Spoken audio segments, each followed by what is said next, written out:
Good afternoon, Rajani here. Namaste. Today I'm going to show you how I make my turkey meatballs. I like to cook with lean meals. Lean meats.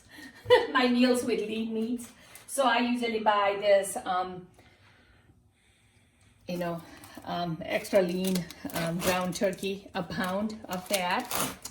So a pound of ground turkey to make a meatball, and then I have half of the chopped onion. Actually, since I'm making a whole pound, you can use anywhere from half to whole, and I believe this is whole, and it looks really pretty later on when you make a ball and all that. And I love cooking food with all the herbs. I just bought them a couple of days ago to plant in my garden, and I've been pinching it, and it has been cold outside, so I'm going to wait a couple of days to plant it. So I've been using it in my kitchen. So this is basil, oregano, two different kinds of basil, oregano. I have rosemary, and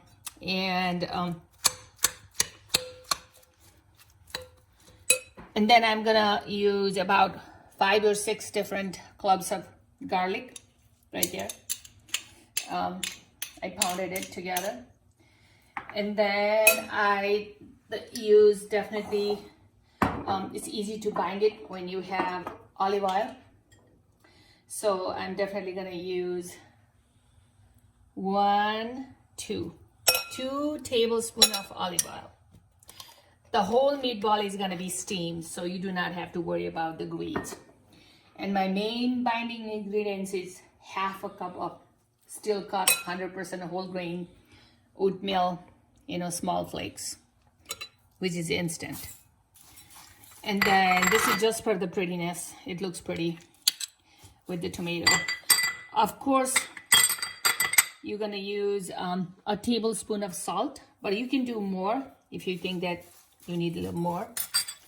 And then less than half teaspoon of paprika. So, and then since the whole meatball gonna be, hi, I'm gonna show you like a sizzling here, and I have a few more to go. All I did was put 1 or 2 tablespoons. If you're just gonna put 1 tablespoon of olive oil at the bottom, then you wanna put another tablespoon of water. If you wanna go to olive oil, 2 tablespoons of olive oil in the bottom, and you just put the meatball like that. And then you just, your kids can help you to make all these little fancy balls, meatball. And there, I have 1 more to go, but then I will show you, then you cover like this for about 7 minutes on each side. You do the first 7 minute and medium heat, you cover it, and then you turn the meatball and do another 7 minutes. Around 15, 16 minutes, it's done. Once it's done, it comes out like this, right here. You can use it with, like I did in spaghetti and meatball. Of course, all kids like that. You can put some Parmesan cheese on the top. My favorite is just like eat like this as a snack. You put a toothpick on it and you eat it as a snack. It's a good snack, and it tastes good whether it's warm or cold, or you can pop it in the microwave before your guest comes, and it still tastes really good. Oatmeal makes it very nice and moist and healthier. Namaste. Please watch all my videos, like it and share it. Thank you.